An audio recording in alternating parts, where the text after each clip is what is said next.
Hello friends, welcome to your channel. As you can see, this video is based on English section.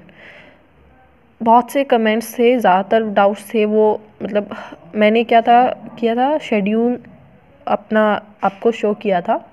वो full schedule था मेरा, like जिसमें चारों section cover थे। With computer 5 section हमारे थे। अब हर एक सेक्शन में हर एक बच्चे को हमें पता है कहीं ना कहीं कमी रहती है। लाइक किसी का रीजनिंग वीक होता है जो शायद किसी को बहुत इजी लगता है, किसी का इंग्लिश वीक होता है जो शायद किसी को बहुत इजी लगता है। तो इस वीडियो हम डिस्कस करेंगे इंग्लिश को हम के बारे में हम डिस्कस करेंगे। ये ठंड की वजह से थोड़ी जीभ इधर उधर हो रही है, I am really sorry for that. तो अब देखो, इंग्लिश के बारे में सबसे पहले मैं एक दो चीज़ें क्लियर कर देती हूँ मेरे लिए, ठीक है। जो मेरा इस 2 साल का एक्सपीरियंस रहा, प्री भी क्लियर हुए, मेंस भी क्लियर हुए, उनमें मार्क्स जो सबसे लोवेस्ट मेरे मार्क्स गए हैं वो 2 मार्क्स गए थे। ये तब की बात है, अगर मैं बात करती हूँ जब स्टार्टिंग में मैंने करनी शुरू की थी, तब मुझे याद है मैंने 15 दिन हुए थे मेरी कोचिंग को, और 15 दिन की कोचिंग के बाद मैंने एक टेस्ट दिया था जिसमें मेरे 2 मार्क्स आए थे इंग्लिश के सेक्शन में। इनफैक्ट माइनस में भी गए हुए हैं, ये पहले टेस्ट की मैं बात कर रही हूँ मेरे। एंड देन अभी जो मेरा मेंस में आया था, तो आरआरबी पीओ मेंस की बात कर रही हूँ, उसमें मेरे जो इंग्लिश में मार्क्स बने थे वो 29 मार्क्स बने थे, ठीक है। और प्री में जो मेरे अभी तक हाईएस्ट गए हैं वो मेरे गए हैं 23 के अराउंड, ठीक है। ये मेरे हाईएस्ट गए हैं। अब यहाँ से यहाँ तक का जो सफ़र है, लाइक मैंने कैसे इम्प्रूव किया, 2 चीज़ें माइंड में रखिएगा। सबसे पहले तो मैं हिंदी मीडियम स्टूडेंट हूँ, ठीक है, टोटली हिंदी मीडियम स्टूडेंट हूँ। इंग्लिश में मेरा और इंग्लिश का ऐसा रहा था कि 8th तक बिल्कुल हिंदी मीडियम में थी मैं, एक गांव के स्कूल में पढ़ी थी। एंड देन 9th में मुझे एक कॉन्वेंट स्कूल में डाल दिया गया, वहाँ पर इंग्लिश थी और मैं 9th में फ़ेल थी इंग्लिश में। इट्स रियलिटी, ठीक है। 10th में जाकर मैंने जब नोट्स प्रिपेयर करती थी ना, मैं 9th-10th में, वहाँ पर एक चीज़ थी कि नोट्स आपको बनाने होते थे हर एक सब्जेक्ट के। तो जब मैं नोट्स बनाती थी तो मैं क्या करती थी, बच्चे किसी की नोटबुक ले आई, मैं वहाँ से उसको कॉपी करती थी, लाइक ड्राइंग की तरह। जी ऐसे लिखते हैं, एच ऐसे लिखते हैं, आई हमारा ऐसे लिखा गया है, तो मैं ऐसे कॉपी करती थी। पता है, एक 9th-10th का बच्चा कॉपी कर रहा है ड्राइंग की तरह। मेरी इंग्लिश इतनी वीक थी। देन बैंकिंग में प्रिपरेशन स्टार्ट की, जस्ट बिकॉज मेरा क्रैमिंग पावर अच्छी नहीं थी, तो मुझे लगा banking is best for me. And then I realized कि बैंकिंग का एग्ज़ाम क्रैक करना है ना, तो आपको इंग्लिश बहुत अच्छे से आनी चाहिए। जब मैंने कोचिंग लेनी शुरू की थी, मुझे टीचर्स ने 2 चीज़ सिखाई, मेरे टीचर्स ने, कि आपकी अगर मैथ्स और रीजनिंग बेस्ट है ना, तो आपको इंग्लिश में अगर एवरेज भी स्कोर करते हो तो आपका चल जाएगा। ये बात माइंड में लेके मैंने प्रिपरेशन शुरू कर दी। मेरे स्टार्टिंग में, जैसे मैंने बताया, 2 मार्क्स बने। मेरी क्लास में 2 बच्चे थे, एक बॉय था। सबसे पहले मैंने उससे डिस्कस किया, मैंने टीचर से डिस्कस किया। टीचर ऐसा था कि ज़्यादा कोऑपरेटिव नहीं था, लाइक वो ऐसा था ना कि फ्रेंडली बिहेव नहीं करता था। खुद की ही मैं पूछती थी कि सर ऐसे ये होता है तो ये एक्सेप्शन क्यों, ये है तो ये एक्सेप्शन क्यों। कभी उसने सही से जवाब नहीं दिया, तो मैंने बच्चों से हेल्प लेनी शुरू की। तो एक लड़के से मैंने पूछा कि आपकी इंग्लिश बहुत अच्छी है, मैं क्या करूँ। देन ही सैड कि ग्रामर अगर अच्छी है तो आपकी सारी इंग्लिश अच्छी है। जब उसने ये बात कही तो मैंने ग्रामर करनी स्टार्ट की। ग्रामर में मैंने अप्रोक्स 1-1.5 महीना लगाया।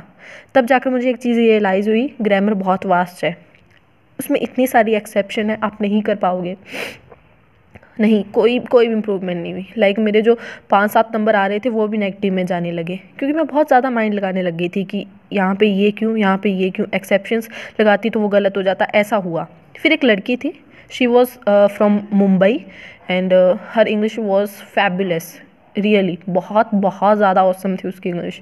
देन मैंने उससे डिस्कस किया। Then she said English is a feeling, ये उसके वर्ड्स थे। I know, I remember, English is feeling. आप इंग्लिश को फील करो, जब आप पढ़ रहे हो ना तो उसे फील करके देखो, आपको जहाँ मिस्टेक लगे वहीं पे मिस्टेक है। उसने ये बात मुझे कही, एंड जो वर्ड सूट करे वही है। तो मैंने इस पे वर्क करना शुरू किया। लिटरली मेरे मार्क्स डाउन, 0, क्योंकि पता है मुझे, मैं जब एरर फाइंड आउट करने लगती थी, मैं जब वर्ड को रिप्लेस करने लगती थी, मुझे सारा कुछ सूटेबल लगता था। उसमें फीलिंग ऐसी आती थी सारा कुछ ही गलत है, सारा कुछ ही सही है। काम नहीं किया ये। उसके बाद मैंने सबको साइड में रख दिया और खुद काम करना शुरू किया। मुझे पता लग गया था मैथ्स रीजनिंग में एक बच्चा एक हद तक कवर कर सकता है, उसके बाद आपको इंग्लिश आनी चाहिए, इंग्लिश में आपको मार्क्स लाने होंगे। मैंने खुद पर काम करना शुरू किया, खुद से नए वेज फाइंड आउट किए, एंड देन आई फाउंड आपको करना क्या है इंग्लिश में। देखो, सबसे लास्ट में आपको इंग्लिश में क्या करना है, इंग्लिश के सेक्शन में ऑफ कोर्स क्या देना है, हमें एक टेस्ट देना है। टेस्ट क्या देना है, लाइक आपके 30 क्वेश्चंस होंगे, आपको 20 मिनट्स में कवर करनी है उसको, ठीक है।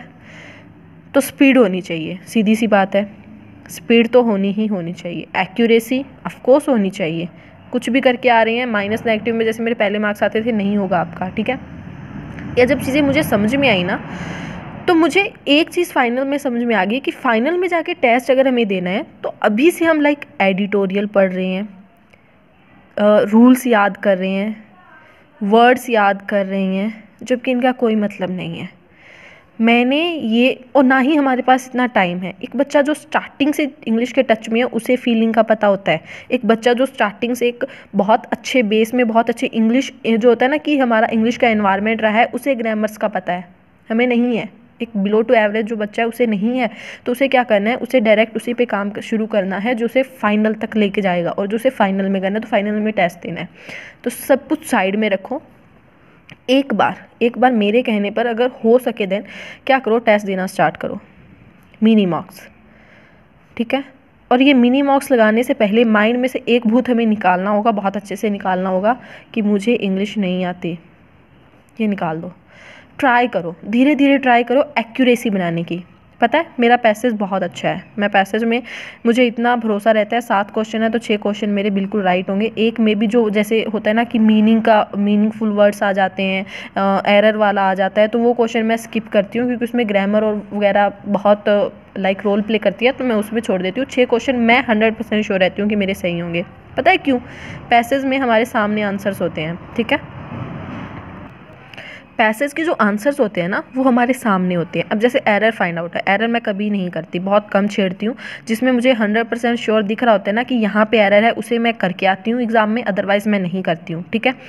पैसेज का सबसे बड़ा हिस्सा क्या है, आप उसे पढ़ेंगे ना, जब धीरे धीरे आप मिनी मार्क्स लगाना शुरू करोगे, धीरे धीरे जब आपके मार्क्स बढ़ने लगेंगे, आपको खुद को कॉन्फिडेंस आने लगेगा इंग्लिश में, ठीक है। Confidence is must in English. Reasoning math में कॉन्फिडेंस इतना काम नहीं आता है क्योंकि हमारे सामने आंसर होते हैं, हमें पता है आंसर निकल गया, मैच कर गया तो वो आंसर है, अदरवाइज़ नहीं है। इंग्लिश में कॉन्फिडेंस काम करता है क्योंकि इंग्लिश में आंसर्स वही गिवन होते हैं जहाँ पर हमें कॉन्फिडेंस, खुद पर कॉन्फिडेंस रख के वो मार्क करना होता है, ठीक है। अब देखो एरर फाइंड आउट वगैरह, इसमें तो ग्रामर बहुत चाहिए होती है। 4-5 मार्क्स के मुझे पता है ग्रामर पे डिपेंड करते हैं, बाकी नहीं करते। मेंस में तो ग्रामर पे बिल्कुल भी डिपेंड नहीं करता है। पैसेजेस जितने होते हैं उनको सोल्व करो, ट्राई करो उन्हें सॉल्व करने की, ठीक है। अब इसको कैसे करना है, आपके सामने एक पैसेज आया, सपोज पैसेज को कैसे करना है मैं थोड़ा सा बता देती हूँ। मैं जैसे करती हूँ, मैं जैसे वो 3 हिस्सों में उसको डिवाइड कर लिया, उसमें ऑफ कोर्स पैराग्राफ्स होते हैं, ठीक है। उसमें 3 पैराग्राफ्स हैं, मैं सारा नहीं पढ़ूंगी, ना मैं सारे क्वेश्चंस पहले पढ़ूंगी, हमारे पास प्री में इतना टाइम नहीं होता है, ना ही मेंस में होता है। कहने को कह देते हैं टाइम बहुत है, नहीं होता है, वहाँ पर चुटकी बजाते टाइम चला जाता है। तो इसमें क्या करना है हमें, देखो पहले ये जो एक पैरा है ना, सिर्फ एक पैरा, उसको बहुत अच्छे से पढ़ो, माइंड को शांत रखो। सबसे पहली थिंग, माइंड को बहुत अच्छे से काम रखना और फिर पैसेज पढ़ना शुरू करना। पैसेज जब आप पढ़ना शुरू करोगे ना, कोई भी लाइक पैसेज हो गया, कोई भी रीअरेंजमेंट हो गया, वर्ड रिप्लेसमेंट हो गया, काम रखना खुद को एंड देन स्टार्ट करना। एक पैसेज हमने पढ़ लिया, एक पैरा पढ़ लिया पैसेज का, उस पैरे के अकॉर्डिंग अब हम क्वेश्चन पे जाएंगे। जो जो क्वेश्चन हमें लगेंगे इस पैरा में से कवर हो रहे हैं, डायरेक्ट उन क्वेश्चंस को कर दो। उसके बाद पहला पैरा भूल जाओ, कोई मतलब नहीं है उसका हमारे साथ। अब आप दूसरा पैरा पढ़ो, ठीक है। वो क्या होगा कि वो छोटी छोटी चीज़ों में डिवाइड हो गया। पहले जो हमें इतना बड़ा एक पैसेज दिख रहा था ना, वो बहुत छोटा हो चुका है, ठीक है, क्योंकि उसमें क्या है, हमने उसे डिवाइड कर लिया है। और वही सेम चीज़ तो हम रीजनिंग और मैथ्स में भी करते हैं। रीजनिंग और मैथ्स में क्या करते हैं, पजल जब हम सोल्व करने लगते हैं, पहले एक पार्ट को सोल्व करते हैं जो जो डायरेक्ट दी होती है। मैथ्स में क्या करते हैं, जैसे सिंप्लीफिकेशंस आ गए, क्वेश्चंस आ गए, मैथ्स के क्वेश्चन आ गए, DI आ गए, हमेशा हम एक पार्ट सोल्व करते हैं। तो इंग्लिश में भी वो क्यों नहीं यूज़ कर रहे हैं हम, लाइक जो मैं ये हाई फाई बच्चे के लिए नहीं कह रही हूँ जिसकी बहुत अच्छी है, मैं सिर्फ एक उस बच्चे को सिखाने की कोशिश कर रही हूँ जो कह रहा है ना कि मैम इंग्लिश में मार्क्स नहीं बन रहे। एंड देखो मैं भी अभी आप ही की उसी नाव में सवार हूँ, ठीक है। बट ठीक है, मुझे जो लगा ना कि इंग्लिश में ऐसे ऐसे इंप्रूवमेंट हम कर सकते हैं, जो एक बिलो टू एवरेज बच्चा है वो ऐसे इंप्रूवमेंट कर सकता है, देन ट्राई इट, ठीक है। अगर लगे कि ये काम कर रहा है तरीका, देन फॉलो इट, अदरवाइज़ कुछ और देखते हैं, ठीक है। क्योंकि इन्वेंशंस ही हमें फाइनल तक लेकर जाएंगी। मिस्टेक्स की हैं, उनका सॉल्यूशन भी हमें ही ढूंढना होगा।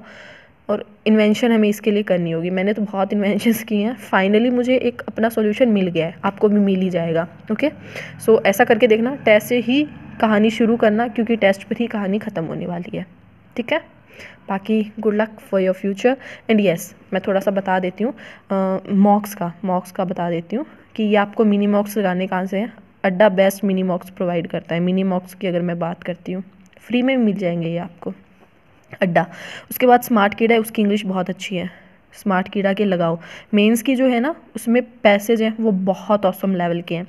एंड देन प्रैक्टिस मॉक, आप यहाँ से भी कर सकते हो। ठीक है, बट मिनी मॉक सबसे पहले अड्डा से लगाना शुरू करना, उसके बाद practice mock and then smart कीड़ा। ओके, ऐसे ऐसे आपको ये प्रोसेस फॉलो अप करना है। ग्रामर वगैरह, एडिटोरियल वगैरह ये जब करने शुरू करोगे ना, इनमें बहुत टाइम जाता है, सच में होता कुछ भी नहीं है एडिटोरियल जैसा। मैं सच बता रही हूँ, मैंने इतने प्री दे लिए, इतने मेंस दे लिए, एडिटोरियल के लेवल का सेम कुछ भी नहीं आता है। एडिटोरियल में 50 वर्ड्स तो ऐसे होते हैं जो हमें समझ में भी नहीं आते हैं, और ना ही वो 50 वर्ड हमारे एक्चुअल एग्ज़ाम में आते हैं। सो क्यों करना है, हमारे पास जब टाइम ही नहीं है। तो डायरेक्ट मॉक्स पर जाओ, मॉक्स देना शुरू करो, खुद पर भरोसा रखना, धीरे धीरे इंप्रूवमेंट आपको खुद को दिखेगी। बट ये डेली करना होगा आपको, कंसिस्टेंसी के साथ करना होगा, बस मैं यही कहूँगी।